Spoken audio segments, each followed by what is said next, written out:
Įsitaisykite patogiai. Galite atsigulti ant nugaros.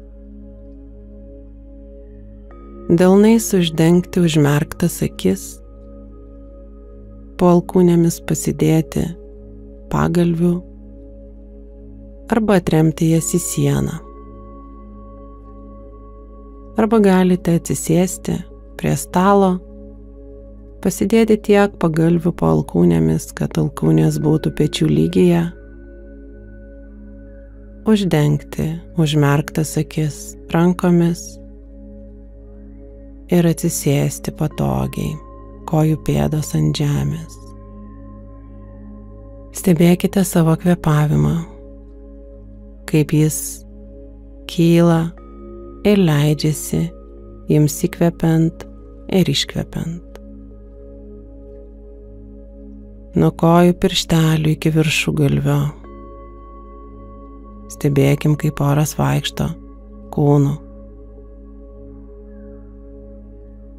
Gilus ir tolygus kvėpavimas.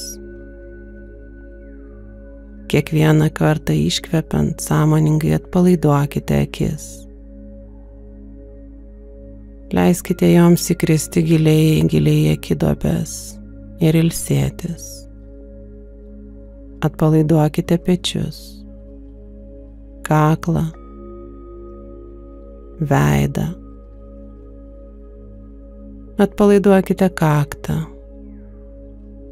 Su kiekvienu iškvėpimu sąmoningai atpalaiduodami akis, įtampą iš jų iškvėpkite lyg kokį pilką rūką.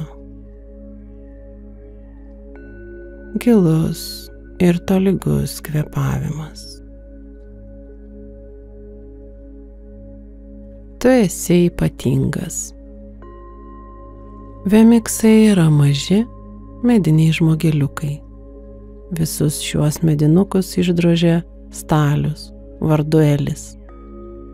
Jo dirbtuvės stovėjo aukštai ant kalno, nuo kurio matėsi visas jų kaimas. Visi vemiksai buvo skirtingi. Vieni turėjo didelės nosis, kiti didelės akis, vieni buvo aukšti, kiti žemi. Vieni nešiojo skrybėles, kiti apsiaustus. Bet juos visus padarė tas pats Stalius. Ir visi jie gyveno tame pačiame kaime. Diena po dienos vemiksai darė vis tą patį. Jie klijavo vienas kitam lipdukus.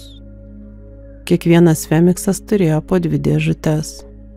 Vienoje dėžutėje buvo lipdukai su auksinėmis žvaigždutėmis, o kitoje su pilkais taškeliais. Medinukai leido savo dienas, vienas kitam klijuodami žvaigždutes arba taškelius. Gražiausieji iš jų, tie, kurie buvo padaryti iš minkšto medžio ir gražiai nudažyti, visada gaudavo žvaigždutes.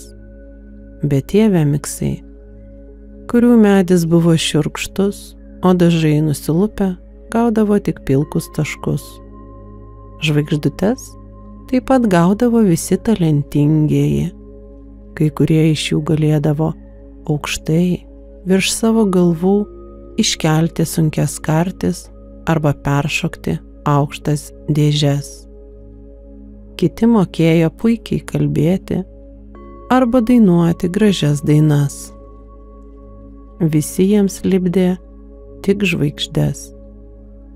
Kai kurie vemiksai nuo galvos iki kojų buvo aplipdyti žvaigždėmis. Kiekvieną kartą gavę žvaigždę jie pasijusdavo puikiai, todėl stengdavosi padaryti dar ypatingesnius dalykus, kad gautų naują žvaigždę. Kiti nebuvo tokie ypatingi ir sugebėjo labai nedaug. Jie visada gaudavo tik pilkus taškus. Pulčinelas buvo vienas jų. Jis stengdavosi iššokti taip aukštai kaip kiti, bet visada nukrisdavo.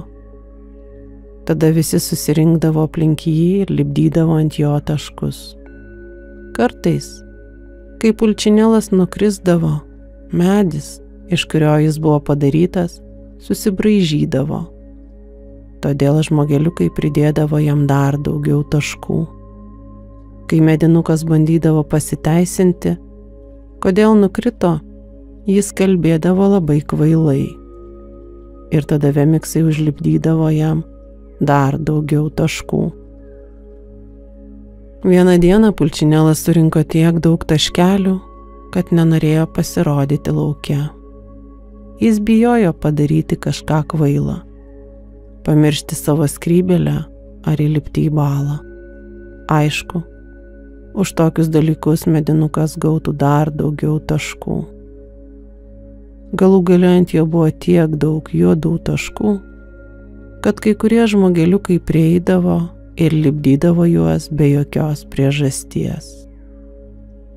O, jis nusipelnė daugybės juodų taškų, kalbėjosi tarpusavėje mediniai žmogeliukai.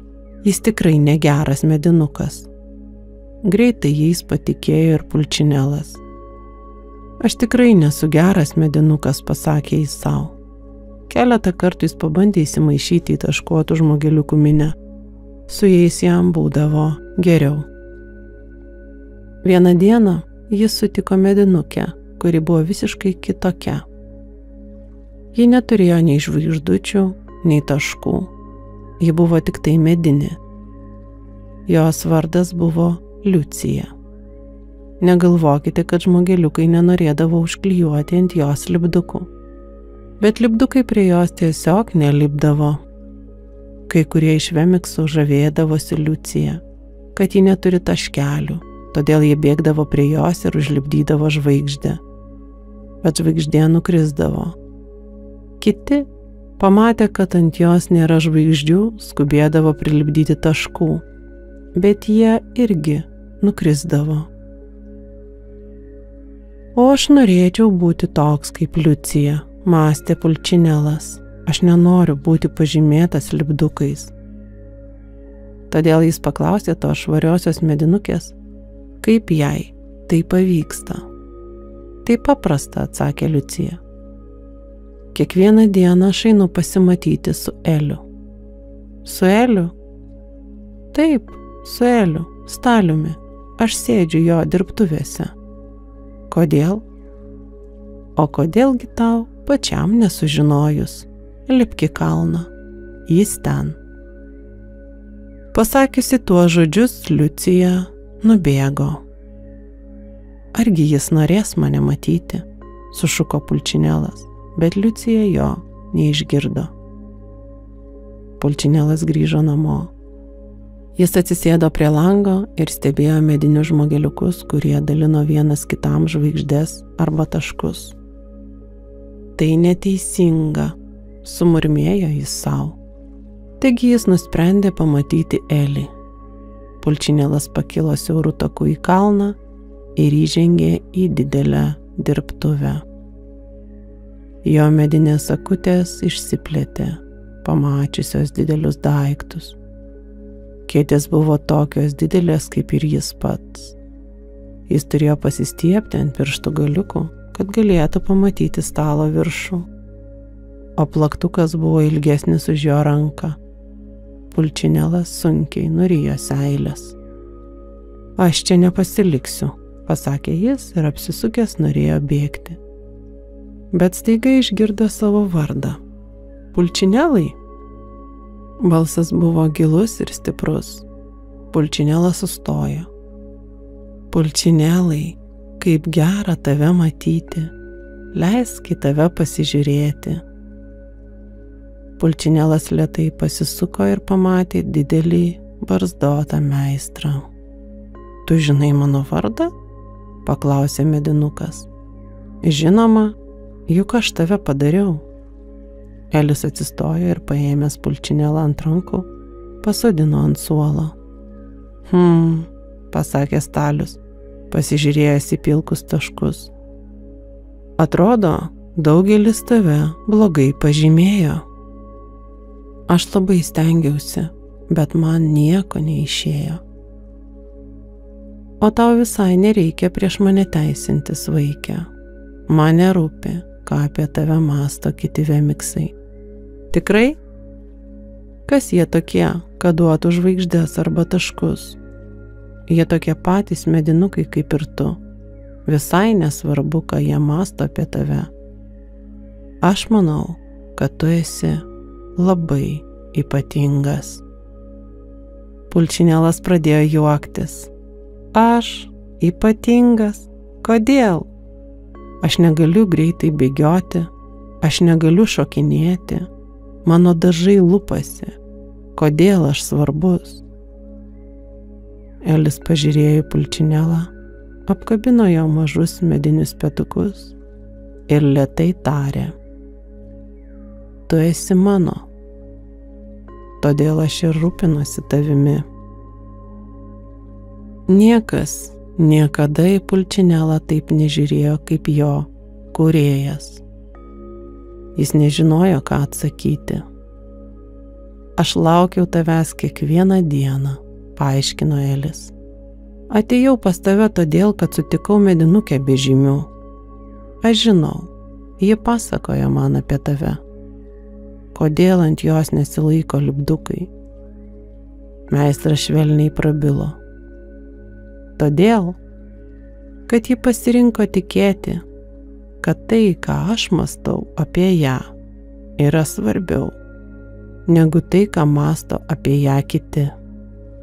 Lipdukai prilimpa tik tada, kai jiems leidi.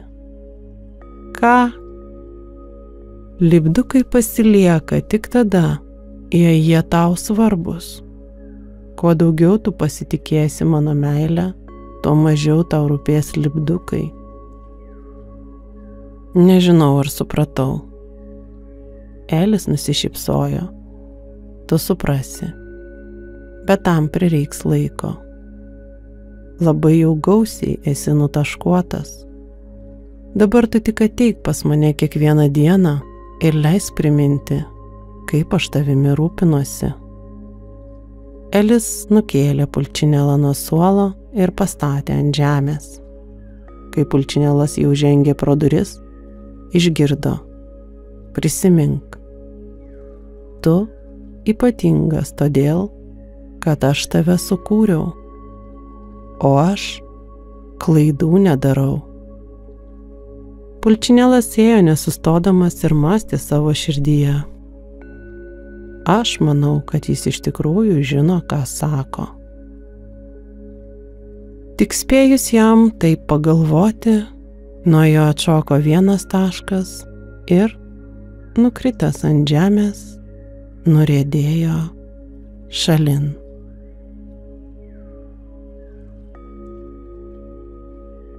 Giliai kvėpuojam. Pamažu rankas atitraukiam. Nuo akių akys lieka užmerktos. Leiskim akims priprasti prie naujo apšvietimo, lengvai sukiodami galvą nuo vieno peties prie kito. Leiskit šviesai atpalaiduoti užmerktas akis, veidą, skruostikaulius, kaktą. Giliai kvėpuojam. Ir pasukę galvą į vieną pusę prie vieno peties. Keletą kartų sumirksėsim ir užsimerksim. Ir vėl pasuksim galvą prie kito peties. Keletą kartų sumirksėsim ir užsimerksim. Giliai įkvėpę grįšim į taisyklingą galvos padėtį. Ir dar kartą gilus įkvėpimas. Iškvepiant, mirksėdami it plaštakės sparneliais, atsimerkiam ir apsidairom aplink. Pastebėkite spalvas esančias jūsų aplinkoje, kaip jaučiasi akys, kaip atrodo formos.